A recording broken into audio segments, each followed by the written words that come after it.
Supremo Tribunal Federal anulou parcialmente a resolução da Câmara dos Deputados que havia suspendido a ação penal sobre suposta trama golpista contra o deputado federal Alexandre Ramagem.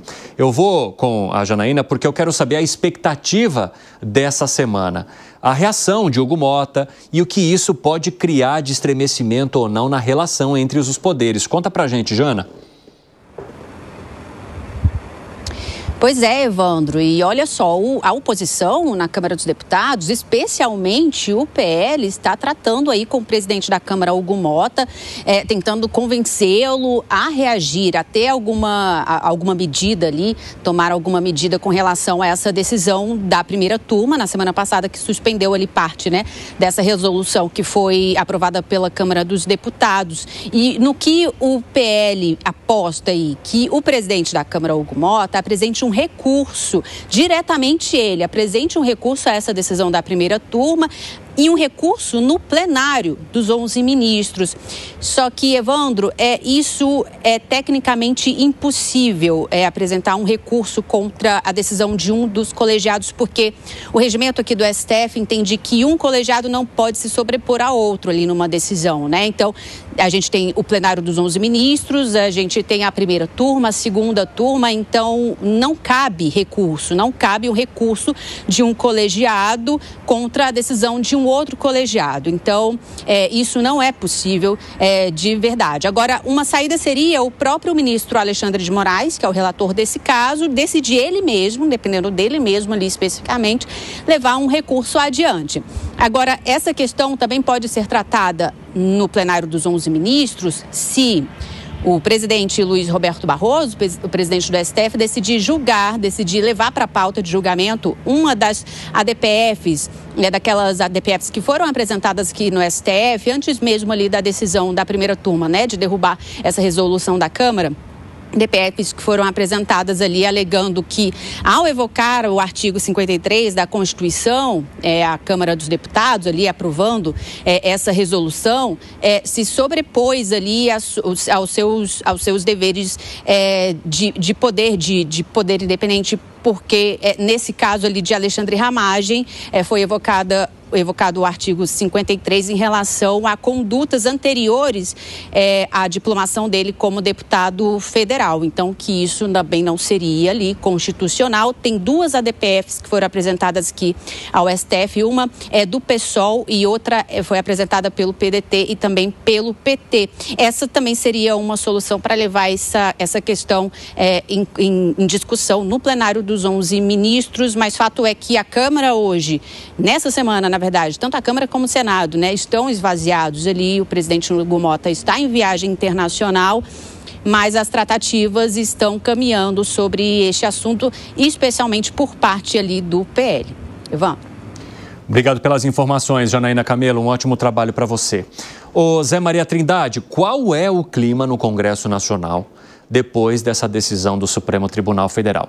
Lá atrás, a gente analisou que, de certa forma, o Congresso se arriscou, sabia que poderia fazer com que essa decisão caísse lá no Supremo Tribunal Federal por causa dos prazos relacionados à diplomação do Alexandre Ramagem.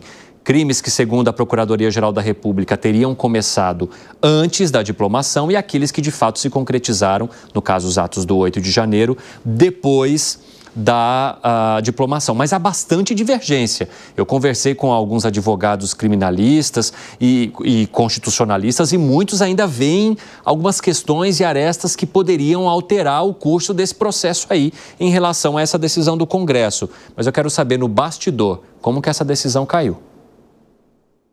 Pois é, olha, você sabe que eu conversei com vários parlamentares, vários segmentos, na verdade nem tantos assim, mas específicos, né?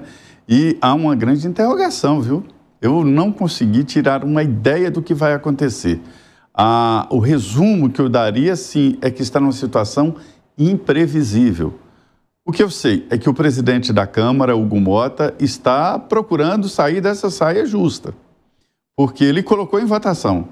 Mas, segundo me informaram ali alguns líderes, ele passou o final de semana, desde quando ele sentiu que o Supremo ia derrubar, lá na sexta, a gente já sabia, né? Ele começou a ligar para líderes e conversar para ver uma possibilidade de que forma essa reação, se apenas na retórica, é que não tem outra possibilidade. A Janaína disso tudo, o caminho jurídico está fechado, não tem como. A primeira turma decidiu e não há, na história do Supremo, uma possibilidade de revogar uma decisão da primeira turma através de uma decisão em plenário. Ele pode recorrer para o plenário, mas não há possibilidade de mudar uma decisão da primeira turma no plenário principal. Por outro lado, ele colocou em votação o Hugo Mota, e aí ele se colocou como fragilizado, de que ele não teve outra opção.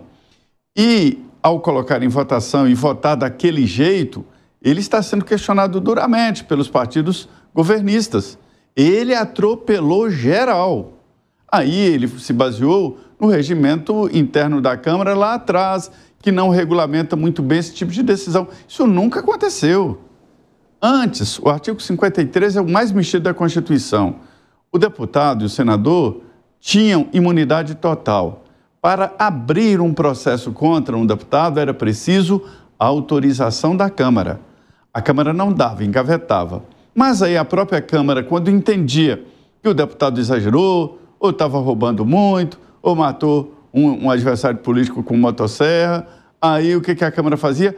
Expulsava, mas não dava autorização para o Supremo processar deputados. É a Constituinte original, Constituição original que saiu da Constituinte de 88, né? Mas aí mudaram. E aí o Supremo pode abrir processo, pode investigar, pode buscar apreensão, que gritar lá no plenário, nunca mais busque apreensão contra o deputado, vai continuar, porque a Constituição manda.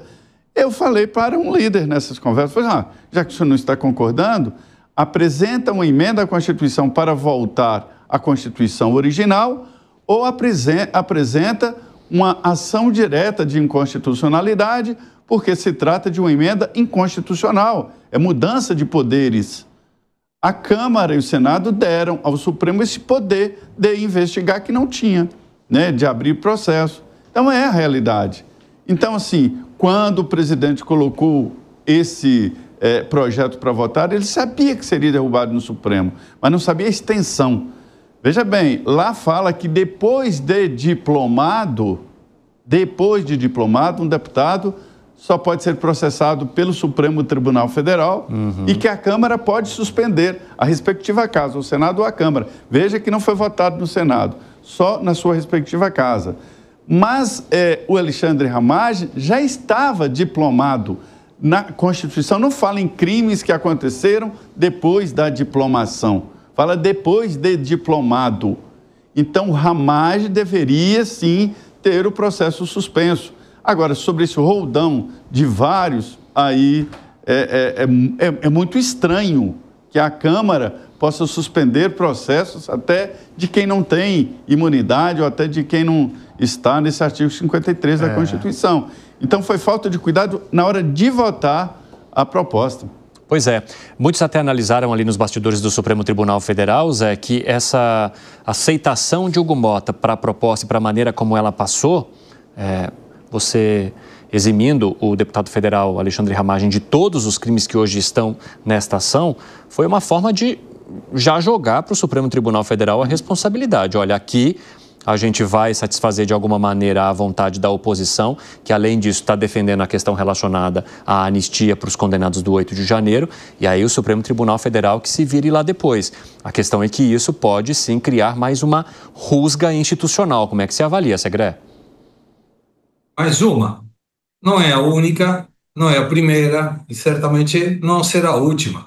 Agora, nas reportagens de hoje, nós observamos que alguém, do Supremo Tribunal Federal, observava que na Praça dos Três Poderes, no futuro próximo, poderia ter um ditador, e aí eu fiquei esperando. Da onde? Aí apareceu, do Congresso. Quando você fala com muitos deputados e senadores do Congresso, eles falam a mesma coisa, do STF. E quem está aí expectante, olhando para um lado, olhando para o outro, o Poder Executivo, que deveria executar, mas hoje parece preso às determinações econômicas através de emendas e controle do orçamento do Congresso. E quando precisa de alguma ajuda, do STF. A situação brasileira está bem complicada na política, na justiça e no que se refere ao recurso público. Agora, como saímos dessa? Eu confesso, não faço a mínima ideia. E você, Gani, faz ideia?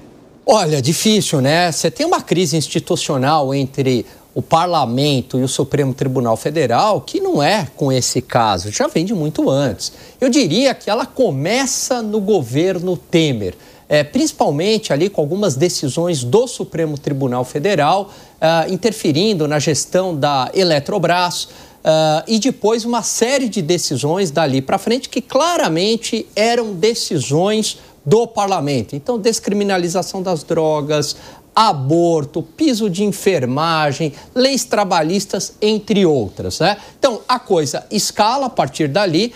Agora, chega-se ao ponto agora que essa disputa está escancarada. Eu acredito que o caso do Ramagem só é a tangibilização de uma crise institucional que vem há muito tempo. Ou seja, aonde é que termina o poder do Supremo e onde é que começa o poder do parlamento, ou vice-versa. Em relação especificamente ao caso do Ramagem, Evandro, eu vejo que a oposição tem razão sim nesse caso. Por quê? Porque ele foi diplomado e antes da diplomação, o Bolsonaro, seu entorno e Ramagem, eles estavam ainda nos atos preparatórios. A tentativa de golpe, de acordo com a própria PGR, se deu no dia 8 de janeiro. Foi o resultado final. Foi a tentativa. Ou seja, o uso da violência, a grave ameaça, etc. Ele já estava diplomado. E termino com uma reflexão. Não sou jurista, mas usei aqui da lógica. Se da mesma forma uma pessoa que não tem o foro privilegiado, quando ela está envolvida num crime com pessoas com foro privilegiado, foro de função, o processo automaticamente vai para o Supremo, mesmo que essa pessoa não tenha o foro privilegiado.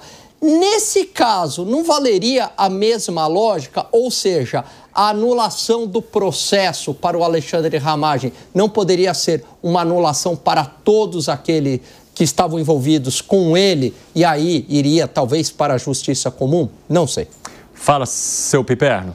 Olha, esse é o típico caso em que a esperteza vai acabar engolindo o esperto. O Congresso, parte do Congresso, né, a Câmara, ela criou esse monstrengo, né, esse projeto Frankenstein, claramente para livrar a Bolsolândia. Vamos falar o português claro, né? O Ramagem é o boi de piranha. Então, livra o Ramagem, que por conta das conexões processuais, inclusive com os demais, estenderia, então, essa espécie de, digamos, anulação ou anistia, entendam como quiser, para todos os envolvidos. Só que tem um pequeno problema. As investigações, elas alcançam um período anterior à diplomação. Então, o Ramagem ele não está sendo processado só por conta do que aconteceu após a diplomação. As investigações e os processos em relação ao hoje deputado Ramagem começam por fatos pretéritos, tanto que são 5 acusações, 2 após a diplomação, 3 são anteriores. Só que Piperno, eu vou até trazer uma informação, e agora, 5h28, o pessoal da rádio vai para um rápido intervalo, daqui a pouco espero vocês, nas outras plataformas seguimos. Neste fim de semana eu conversava com uma advogada constitucionalista e ela me dizia o seguinte, que há uma divergência em relação ao crime de organização criminosa, que ficou no bloco dos 3 ali em que ele se manteria. Por quê? Porque para muitos, a depender do entendimento da justiça, a organização criminosa, é um crime que pode começar em determinado ponto, mas permanecer. Ou seja, ele poderia integrar uma organização criminosa, segundo a Procuradoria-Geral da República, anteriormente à diplomação, mas isso não excluiria desta organização pós-diplomação. Ou seja, em relação a esse crime especificamente, também há dúvida, também há uma, digamos assim, uma incerteza se ele poderia se encaixar na ação ou se ele também poderia ser excluído por decisão do Congresso Nacional. Então, mas aí que está o negócio. Então vamos imaginar que essa divergência de alguns criminalistas elas sejam realmente pertinentes. Muito bem. Como é que você vai eliminar do processo tudo que é anterior à diplomação? Então? é muito complicado isso. Quer dizer, aí é digamos, uma extensão do entendimento que ele vai além ao período em que o envolvido, em que o indiciado, no caso processado, tem a prerrogativa de função, né? Fala, Gani, que foi? Não, mas então, Piperno, mas olha só, pegando o próprio argumento do Supremo Tribunal Federal, o crime de dano ao patrimônio público, ele estaria livre porque foi depois da diplomação, correto? Mas a tentativa de golpe, a abolição do Estado Democrático de Direito, também não se materializou, de acordo com a PGR, no dia 8 de janeiro, portanto, não valeria o mesmo raciocínio? Foi uma etapa. Porque antes seria os atos preparatórios? Então, mas foi uma etapa, porque no entendimento, inclusive da PGR, tudo isso começa antes. E eles não falam que o antes foram só atos preparatórios. Já foram, digamos, parte de toda a urdidura que levou, que desembocou lá no 8 de janeiro. Tem muito ainda desse fio para a gente puxar no 3 em 1. A gente vai trazer mais informações ao longo das nossas edições.